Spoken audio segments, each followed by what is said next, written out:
안녕하세요. 오늘은 자랑스러운 대한민국의 시위 문화에 대한 이야기를 들고 왔습니다. 여러분, 전 세계적으로 시위는 흔한 일입니다. 하지만 한국의 시위 문화는 다른 나라와 비교했을 때 확연히 차별화됩니다. 단순히 거리에서 외치고 행진하는 것이 아니라 체계적으로 조직되고 철저한 계획 아래 진행됩니다. 그렇기 때문에 한국의 시위는 단순한 불만 표출이 아니라 사회 변화를 이끄는 거대한 힘이 됩니다. 우리 대한민국의 역사를 돌아보면 시위는 단순한 한두 사람의 외침이 아니라 수백만 명이 하나로 뭉쳐 변화를 만들어낸 사례가 많습니다. 외국에서는 시위가 폭동으로 변하거나 단순한 불만 표출로 끝나는 경우가 많지만 한국은 다릅니다. 한국의 시위 문화는 단합력과 애국심 그리고 사회 변화를 이끌어내는 힘을 기반으로 하고 있습니다. 오늘은 한국의 시위 문화가 왜 이렇게 강력한지, 또 세계와 비교했을 때 무엇이 다른지 깊이 있게 분석해 보겠습니다. 1. 한국의 시위 문화, 다른 나라와 뭐가 다른가? 먼저, 한국의 시위는 단순한 감정의 분출이 아니라 철저한 전략과 계획을 바탕으로 진행됩니다. 특히 국민들이 하나의 목표를 가지고 결집할 때 그 힘은 상상을 초월합니다. 예를 들어 1987년 6월 민주항쟁을 떠올려 봅시다. 당시 국민들은 군부 독재 정권을 종식시키기 위해 거리로 나섰고 결국 직선제를 쟁취하는 성과를 이뤄냈습니다. 이 시위는 수백만 명이 참여했음에도 불구하고 단순한 폭동이 아니라 조직적인 행동이었습니다.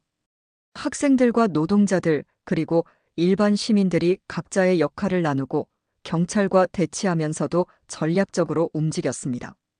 그 결과 한국 사회는 큰 변화를 맞이하게 되었습니다.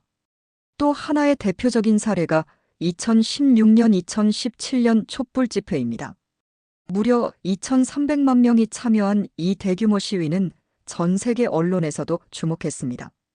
가장 놀라운 점은 시위 참가자들이 철저한 평화 시위를 유지했다는 것입니다. 폭력적인 행동 없이 질서를 유지하며 진행된 촛불 집회는 한국인의 높은 시민의식을 전 세계에 알리는 계기가 되었습니다. 시위가 끝난 후 거리에 쓰레기가 남지 않고 정리된 모습은 세계적으로도 감탄을 자아냈습니다. 이는 한국인들이 공동체의식이 강하고 함께 행동하는 것에 익숙하기 때문입니다. 한국의 시위는 조직적인 요소뿐만 아니라 강한 메시지를 담고 있습니다. 예를 들어 노동자들의 권리를 요구하는 시위에서도 단순히 목소리를 높이는 것이 아니라 대중들에게 호소하는 퍼포먼스와 논리적인 연설이 함께 진행됩니다. 이런 점은 한국의 시위가 단순한 감정적 행동이 아니라 철저한 계획과 전략 아래 진행된다는 것을 보여줍니다. 또한 한국의 시위 문화는 디지털 기술과도 결합되어 더욱 발전하고 있습니다. 2016년 촛불 집회 당시 SNS를 통해 실시간으로 소식이 전해졌고 참가자들은 온라인에서 정보를 공유하며 시위에 적극적으로 참여했습니다. 이는 다른 나라에서는 보기 힘든 특징이며 한국인들의 IT 활용 능력이 시위에서도 발휘된 사례라고 볼 수 있습니다. 해외 시위와 비교해본 한국의 차별점. 그렇다면 한국의 시위는 다른 나라들과 어떻게 다를까요? 먼저 미국과 비교해 보겠습니다. 미국에서는 경찰의 과잉 진압과 시위대의 폭력적인 대응이 종종 문제가 됩니다. 특히 인종차별 반대 시위나 정치적인 이슈로 인해 벌어지는 시위들은 대규모 폭동으로 번지는 경우가 많습니다. 약탈이 일어나고 가게가 불타고 심지어 총격전까지 벌어지는 일도 있죠. 반면 한국에서는 시위가 폭력적으로 변하는 경우가 극히 드뭅니다. 오히려 질서 속에 강한 메시지를 전달하는 방식이 자리 잡고 있습니다. 2016년 촛불 집회에서도 시민들은 거리를 깨끗이 정리하며 질서를 유지하는 모습을 보여주었습니다. 이는 한국인들이 공동체의식이 강하고 법과 질서를 준수하는 경향이 있기 때문입니다. 프랑스와 비교해보면 프랑스의 시위는 노동자들의 파업과 연계되어 격렬한 양상으로 번지는 경우가 많습니다. 정부에 대한 불만이 클 때마다 경찰과 시위대 간의 충돌이 빈번하게 발생하고 거리 곳곳에서 화염병과 최루탄이 날아다니는 모습도 흔합니다. 2018년 프랑스에서 발생한 노란조끼 시위는 경제적 불만이 폭력적인 형태로 표출된 대표적인 사례입니다. 그러나 한국에서는 강한 불만을 표출하면서도 철저한 전략 아래 진행됩니다. 시위대는 조직적으로 움직이며 구호 하나도 체계적으로 만들어냅니다. 이런 점이 세계적으로도 한국의 시위를 효율적인 시위로 평가하게 만든 것입니다. 3. 외국인들의 반응. 한국의 시위 문화에 대한 찬사. 한국의 시위 문화는 해외에서도 많은 관심을 받고 있습니다. 특히 촛불 집회 이후 외국인들은 한국의 시위 방식에 대해 극찬을 아끼지 않았습니다. 뉴욕타임스는 이토록 질서 있고 평화적인 대규모 시위는 세계적으로 유례가 없다고 보도했으며, BBC는 한국 국민들은 민주주의를 지키기 위해 조직적인 행동을 보여줬다고 평가했습니다. 또한 한국에 거주하는 외국인들도 한국의 시위 문화에 대해 놀라움을 표했습니다.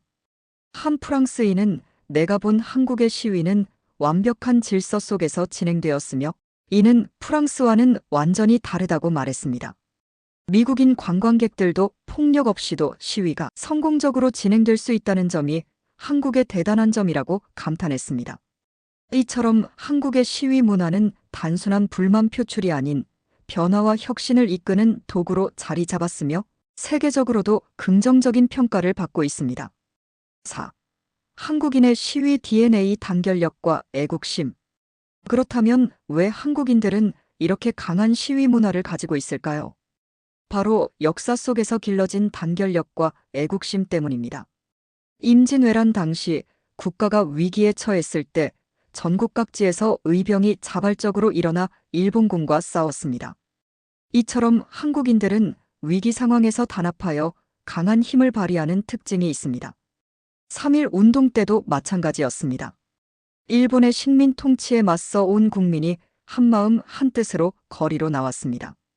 그리고 1980년 광주 민주화 운동과 1987년 6월 항쟁을 거쳐 현재에 이르기까지 한국인의 저항 정신과 단결력은 더욱 발전해 왔습니다. 5. 앞으로 한국의 시위 문화는 어떻게 발전해야 할까? 첫째, 우리의 단결력을 유지해야 합니다. 한국의 시위는 그 자체로 강한 힘을 가지고 있습니다. 하지만 더욱 효과적인 방식으로 사회 변화를 이끌어 나가야 합니다. 둘째, 조직적이면서도 더 발전된 방식으로 변화해야 합니다.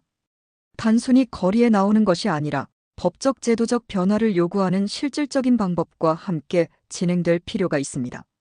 셋째, 세계적으로 한국의 시위 문화를 더욱 알릴 필요가 있습니다. 이미 촛불 집회로 인해 한국의 시위 문화는 세계적인 모범 사례로 자리 잡았습니다. 앞으로도 우리의 시위 문화를 더욱 발전시키고 사회를 더 좋은 방향으로 이끌어 나가야 합니다. 대한민국은 국민이 만든 나라입니다. 우리의 단결력, 우리의 애국심, 그리고 우리의 행동이 대한민국을 더 강하고 정의로운 나라로 만들어갈 것입니다.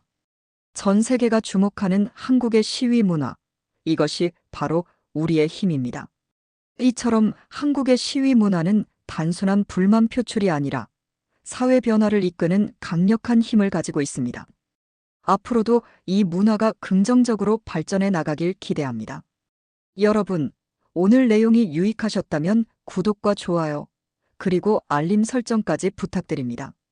앞으로도 더욱 흥미롭고 유익한 내용으로 찾아뵙겠습니다. 지금까지 여러분과 함께한 국과장이었습니다. 감사합니다.